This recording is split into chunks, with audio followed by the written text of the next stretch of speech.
This video features a recipe in the Disney Princess Healthy Treats cookbook. It's a dessert and it's Merida inspired, and it's called Triplets Enchanted Dundee cake. There is no picture for this one. So this is kind of a healthier version of a fruitcake, and I have to admit I was a little bit hesitant about this. I'm not a big fruitcake person, but I will say I appreciate it is gluten-free, vegan, and refined sugar-free, which I think is all very positive things to make it a healthy treat. It only uses dried cherries, which is the dried fruit, but there's also some almonds, but it's also made with almond flour and spices. Here's some clips of me putting it together. I was recording, but I'm not sure. Anyway, so what I did is I started with 4 eggs and I whisked them together. Then I put in half a cup of honey and I whisked that together. And that ding, ding, ding means my oven is done preheating, which I preheated to 350 degrees. Now the next thing I'm adding is a few tablespoons. The next thing I'm adding, sorry, it's a little loud there, is 3 tablespoons of orange marmalade. I have to admit, it's been a long time since I've had orange marmalade. It's usually not one of my favorite things, but I think I'll have to give it a whirl again now that I bought it for this recipe. Okay, I whisked in my orange marmalade. So the last 2 things I'm doing to add is pumpkin pie spice, and it's a teaspoon of each, and then vanilla. But I'm going to whisk it after each addition. The ingredient I'm adding now is the almond flour.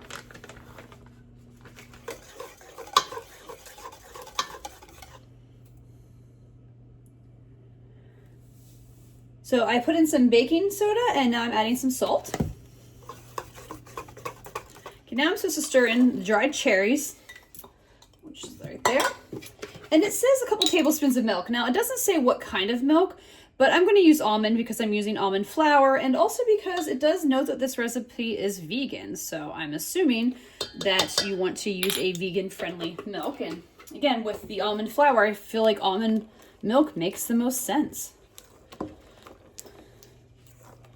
Okay, so now I have my cake pan here, which I sprayed with a cooking spray. I used the baking cooking spray, the stuff that helps it not stick, and I'm just going to pour this in my cake pan here.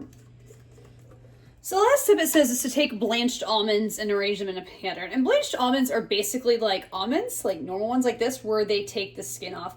I don't know if this is going to make a huge difference in this or not.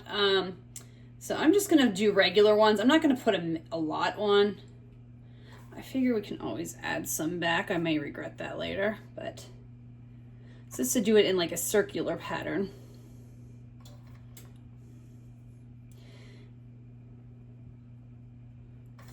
And just to note, I did look actually for just like blanched almonds like in the store, and I really couldn't find whole blanched almonds, and I really didn't want to go through the process of removing the outer layer. I think you just boil in water or something. I didn't really look, but I'm just, again, just being kind of lazy sometimes, you know? I'm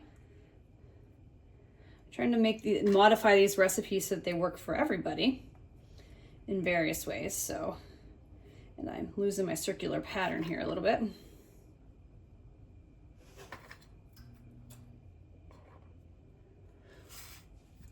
Good enough. I'm happy with that. Okay, so this is going to bake at the oven at 350 degrees for about 40 minutes or until it says a toothpick comes out clean.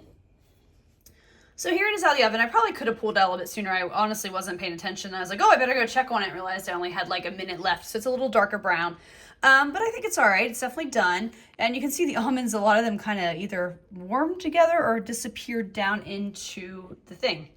Anyway, I'm going to let it chill for 30 minutes before I take it out of the pan, and then we can try it.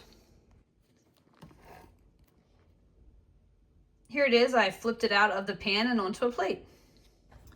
Ooh, a little bright, and I'm obviously my disheveled self. So I got a little piece of the fruitcake here. I cut a little big square, actually. I'm just going to tear off a little piece here and try it. Make sure I get the cherries and everything. You know, I actually kind of really like this. I mean, it's still warm, which I really like. The tartness from the cherries is a really nice contrast with this in there. I'm not a big fruitcake fan, like the ones you get at Christmas and stuff. Maybe it's what they use them, but this is a little bit different. But yeah, I really enjoy this. I think this will be really good with a cup of coffee. In summary, I really did like this cake. I actually found it really good. My experiences with fruitcakes in the past were always like not very positive experiences, which I think a lot of people can relate to. So I was like, I'm not sure if I'm gonna like this. I really enjoyed it. I thought it was really great. It was great with like a hot beverage, especially like coffee or hot tea. It just really kind of settled. Like, it's very comforting with the spices and stuff like that. You know, it's definitely something I think that you could enjoy in the fall and winter especially, but overall it was a pretty good cake. And as I said, I think in the intro, I can appreciate the fact that it's gluten-free and vegan and residual sugar-free. So it definitely is a healthier version of a cake that you can enjoy.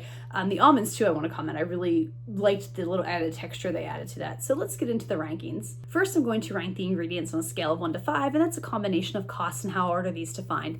I'm going to give it like a 2. Nothing was really super hard to find. You know, almond flour is much easier to find nowadays than it used to be, but it is a little bit more expensive than regular flour.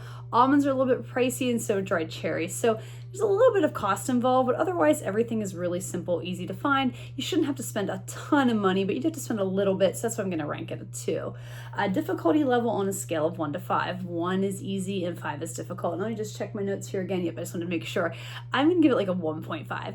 It's not quite a 1 because the 1, you know, again, I kind of reserve for like the really easy like drinks and things like that. So, but it's not hard. As you can see, just whip a few things together. You pour it in a cake pan and throw it in the oven. Not very time consuming, pretty easy. The longest time you have to wait is for it to bake. And then would I make this again on a scale of 1 to 5? 1 is never and 5 is absolutely all the time. I'm gonna give it like a 4.5. So definitely gonna make it again. It's probably gonna be something I only make like once a year, maybe twice a year kind of thing, because again, it definitely has more fall vibes to it. It's a little bit hardier, but I did enjoy it enough. And I also kind of save 5s for things that I think are like, wow, this was exceptional and really, really delicious. I really did like this cake. But was it as good as some of the other recipes we've made in these cookbooks? Probably not. And I don't think it's going to be everybody's cup of tea, but I really did enjoy it, and I will definitely make it again someday.